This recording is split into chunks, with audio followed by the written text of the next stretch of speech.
नमस्ते छात्रों,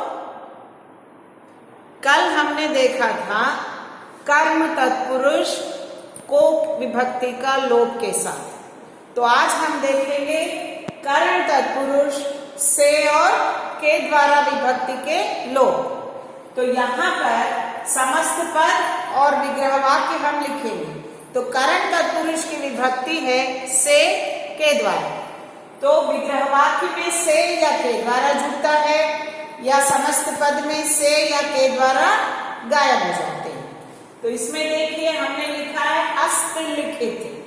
तो हस्तलिखित में दो शब्द है आपके लिए, हस्त और लिखित। हस्त और लिखित, तो इन दोनों को हमने अलग किया। हस्तलिखित, हस्त को अलग किया और लिखित को अलग किया। दोनों के बीच में हमने से डाला। यहां से ही क्यों डालेंगे? जब मैडम आपको पढ़ाएंगे करण तत्पुरुष, इसलिए से डालेंगे, ऐसा नहीं होता है। तो करण तत्पुरुष जब हम पहचानेंगे या लिखेंगे तो एक बात ध्यान में दीजिए, जो शब्द उत्तर पद में है वो क्रिया के साथ है।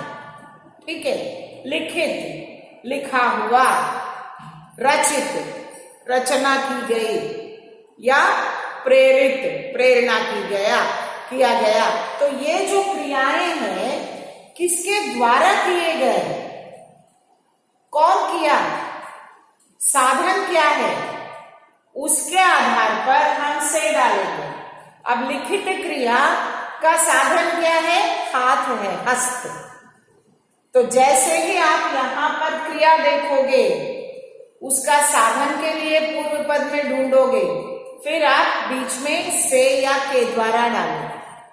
तो दोनों डाल सकते हैं, हस्त के द्वारा लिखित या तुलसी के द्वारा कृत। लेकिन अब हम हस्त के द्वारा लिखित थोड़ा सा उत्पटांग लगता है, इसलिए हमने लिखा है हस्त से लिखित।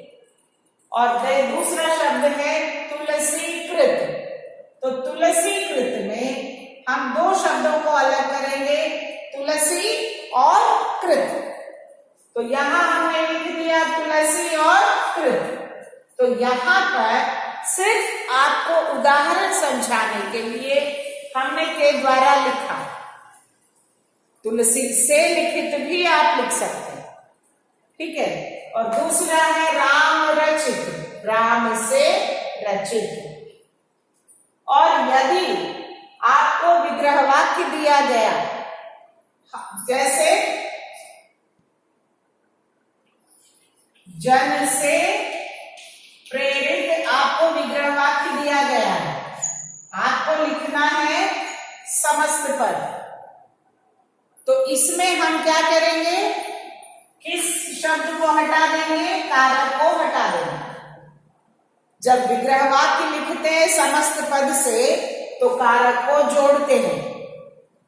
जब विग्रह वाक्य से समस्त पद लिखते हैं तब कारक को हटा देते हैं। तो जन से प्रेरित क्या होगा? जन प्रेरित।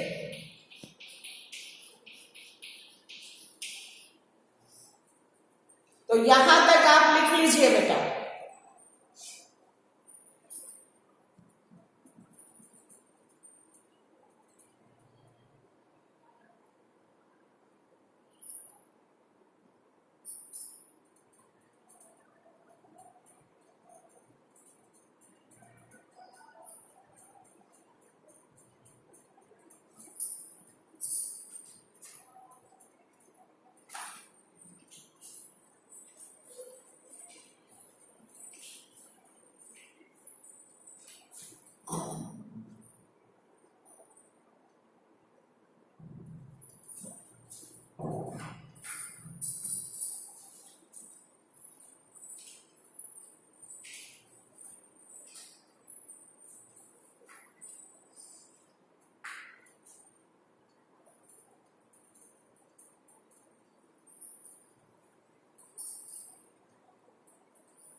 I'm rubbing the board.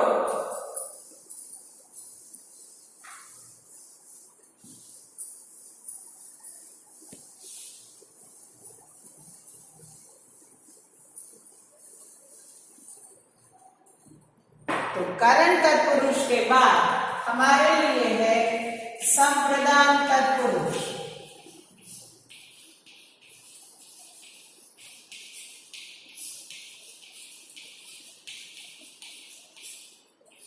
और यहां के लिए विभक्ति का लोप होता है।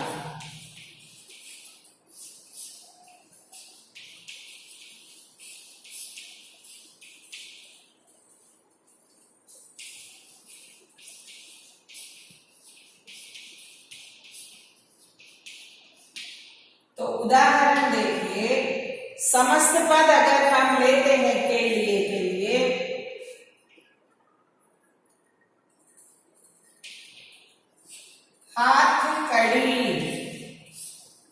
हथकड़ी, तो हथकड़ी को हम करेंगे, कड़ी को यहां पर डालिए और किसके लिए? हाथ के लिए कड़ी। आपने देखा होगा पुलिस वाला चोर को पहनाता है हथकड़ी, ठीक है। वैसे ही रसोई घर, तो इसमें दो अलग अलग शब्द हैं, रसोई और घर। किसके लिए घर बना रहे हैं हम? रसोई के लिए। तो यहां पर संप्रदान कारक के साथ जब हम तत्पुरुष समास बनाते हैं, आप प्रश्न कीजिए ये किसके लिए?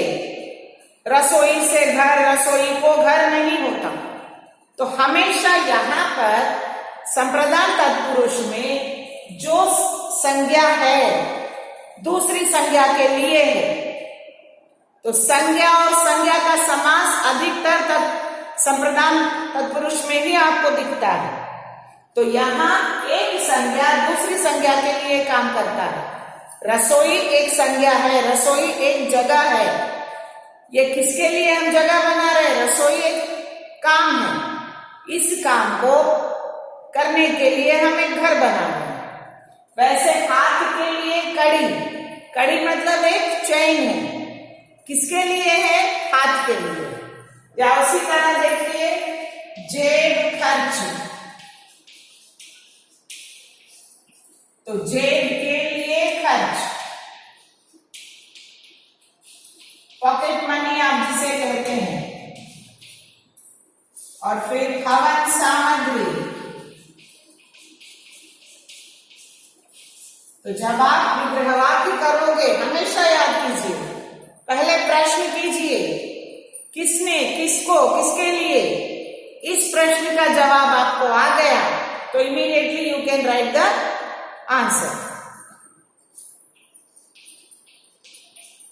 हवन के लिए सामग्री, लिखिए बेटा।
I'm rubbing the board, children.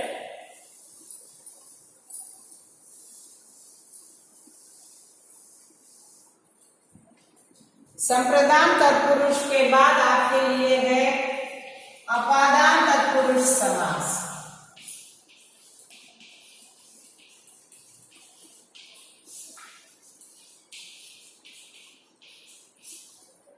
फिर से अपादान तत्पुरुष के लिए से विभक्ति का लोप।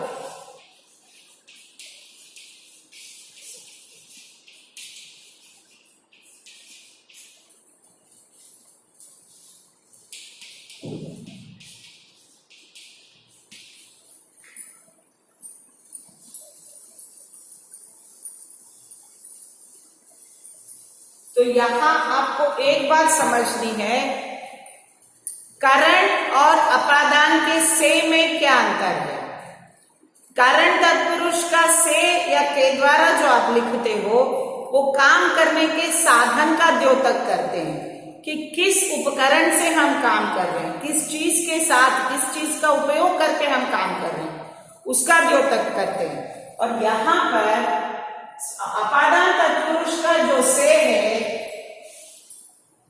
अलगाव की बात करता है, अलगाव या जुदाई, कि एक वस्तु से दूसरी वस्तु अलग हो जाती है। जैसे देखिए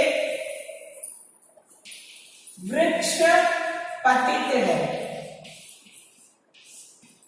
और बात एक ध्यान में रखिए, अपादान तत्पुरुष के लिए जो शब्द हमें समस्त पद में मिलते हैं वो भी उत्तर पद में पतित, भ्रष्ट, गिरा हुआ ऐसे शब्द हमको मिलते हैं। ठीक है, तो स्वर्ग वृक्ष पतित, वृक्ष से पतित, पतित मतलब गिरा हुआ पत्ता, वैसे ही स्वर्ग पतित, स्वर्ग से पतित।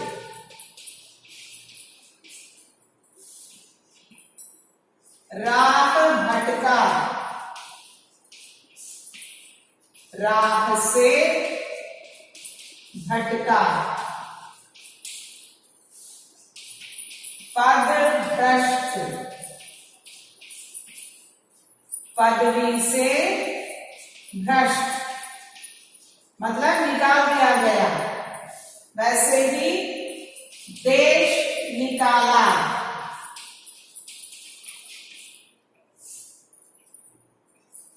देश से निकाला। तो यहां पर शब्दों को आप गौर कीजिए, पतित, भटका, भ्रष्ट, निकाला, ऐसे जो शब्द है नकारात्मक, वैसे नकारात्मक शब्द आते हैं आपको अपादान तत्पुरुष समास में, जो एक वस्तु से दूसरे वस्तु को या एक चीज से व्यक्ति को अलग कर देते हैं। ठीक है, अब पद भ्रष्ट है, पदवी से भ्रष्ट किया गया, पदवी से छुटकारा मिल गया, उसको हटा दिया गया। राह भटका, वो राह से अलग हो गया, भटक गया। तो इस तरह से अपादान तत्पुरुष का से जो है अलगाव द्योतक करता है, अलगाव दिखाता है, जबकि करण तत्पुरुष का से जो है साधन का प्रयोग हमें दिखाता है। लिखिए बच्चे।